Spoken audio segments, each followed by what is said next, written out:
પોષણ કરે એટલા માટે ભગવત કથા સાંભળવી પડશે.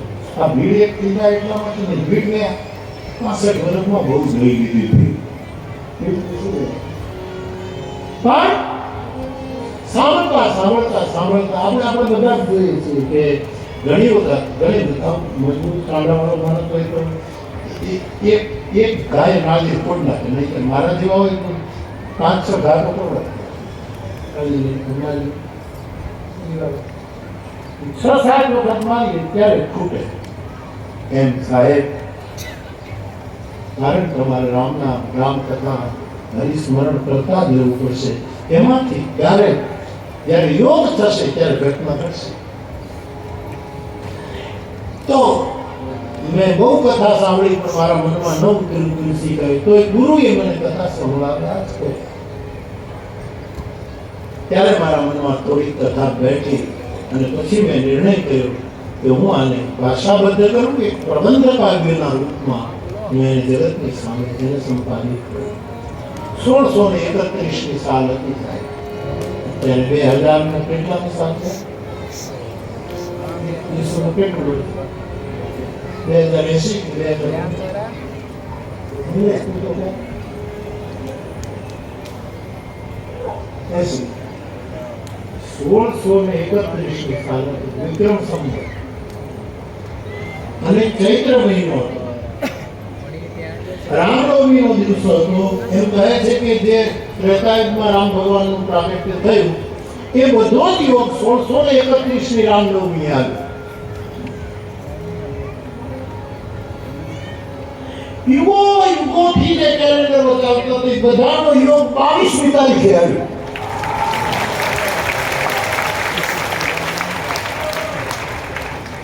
એ ભગવાનના મંદિરમાં રામલાલા બિરાજમાન થયા.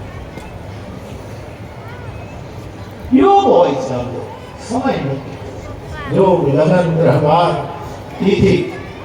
તો ત્રેતાયુગમાં રામના માટે જે યોગો હતા એ યોગ પાછા બધા કળિયુગમાં 1631ની રામનવમી આવ્યા.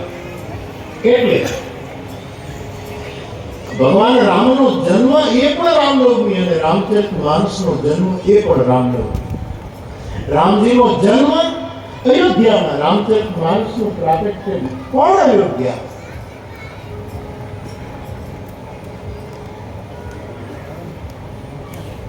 રચના થઈ લગભગ 4 એના ઘાટ હોય.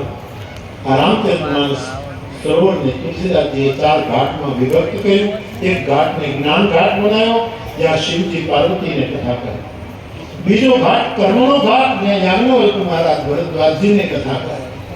ત્રીજો ઘાટ ઉપાસના અને સાધનાનો ઘાટ જ્યાં કાલવસુની ગરુડને કથા કરે. અને ચોથો શરણાગતિનો ઘાટ. નથી આપણામાં જ્ઞાન, નથી આપણે કાંઈ ઉપાસના કરી શકતા, નથી આપણામાં કર્મ કૌશલ્ય, આપણે તો શરણાગત. એ શરણાગતિનો ઘાટ. આ 4 ઘાટ બનાવ્યા.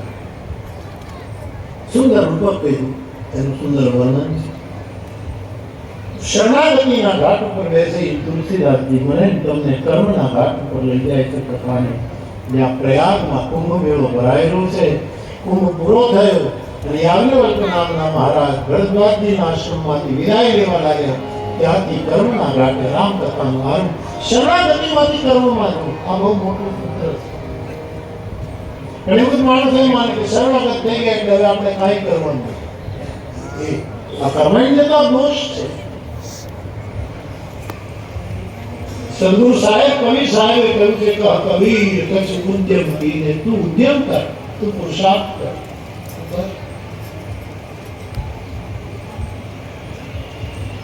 ત્યાં સતત ચર્ચાઓ ચાલે છે કે પ્રારબ્ધ મોટું કે પુરુષાર્થ મોટું, પ્રારબ્ધ મોટું કે પુરુષાર્થ મોટું. બંનેનો સ્વીકાર કરવો જોઈએ. ખોટો સમય ન બગાડવો. ઘણા પુરુષાર્થમાં જઈએ કે પુરુષાર્થ જ પ્રારબ્ધ કરીએ. એવું નથી. ઘણું બધું ગમે તેટલો પુરુષાર્થ કરો પણ પ્રારબ્ધ જશે એટલે આપણે બે હાથે 2 પૈડાવાળી સાયકલ ઉપર બેઠું પ્રારબ્ધ કરતું નહીં, પુરુષાર્થ કરતો નહીં. પાડું આવતું ગંઠડી ઉડાડતું જાવ, ધ્યાન રાખી સાયકલ છે.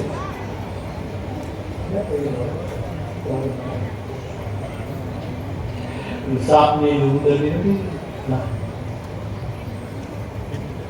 સાપ ભૂખ્યો હતો ને એને કરંડિયામાં પૂરી દીધા. અને કરંડિયામાં ફળ હશે મન ઉંદરડે કરંડિયાનું પોત્યું હવે એને કર્મ કર્યું. કરંડિયામાં અંદર ગયો કર્મ કરીને એમાં ફળ એ ફળ તો નહોતું પણ ઓલો પ્રારંભ થવાની અંદર કરે ચાકરી કાંઈ અંદર પીડ્યા દેવાનું સાપ પીડ્યા જ ખાલી એના એ કરંડિયા નાણે કામ પણ કરંડિયામાં ઉંદર ગયો કર્મ કરીને ભોજન કરવા માટે ફળ છે એ બીજાનો ભોગ બોલી ગયો. સાપ બેઠો તો કાંઈ કામ નહોતું. સાપે ઉંદરને કાંઈ આમાં પ્રારંભ ગણાય તો 80 વર્ષ આમાં કાંઈ નહીં કરે. રામ ન ભજ્યો આ પ્રારંભ નહોતું કે પૈસા કાંઈ ખબર નથી. રામ મોટો છે.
અને તુલસી કહે એના પછી મને મારા ગુરુએ વરા ક્ષેત્રમાં સુકર ક્ષેત્રમાં આ કથા સંભળાવી. તે વખતે મારી નાદાન ઉંમર, બાળકપણું. મારા ગુરુએ મને કથા કહી પણ મારા મનમાં ઉતરી નહીં. તુલસી કહે છે તદપી કહી ગુરુ મારી મારા કૃપાલ ગુરુએ મને વારંવાર એ કથા સંભળાવ્યા જ કર્યા. ત્યારે મારા મનમાં થોડું થઈ ગયું. ઘણા લોકો એકની એક કથા તો રામચરિત્ર તો છે જ. સીતાજી અને રામ કહીએ તો ભિન્ન ન ભિન્ન એ કહેવામાં ભિન્ન છે, લીલામાં ભિન્ન છે પણ અભિન્ન છે. એટલે સીતા ચરિત્ર એમાં આવી ગયું. તો રામચરિત્ર તો છે, પછી શિવચરિત્ર, ઉમાચરિત્ર, મહત્વનું ચોથું ચરિત્ર છે આ ગ્રંથમાં એ છે ભરત ચરિત્ર. અને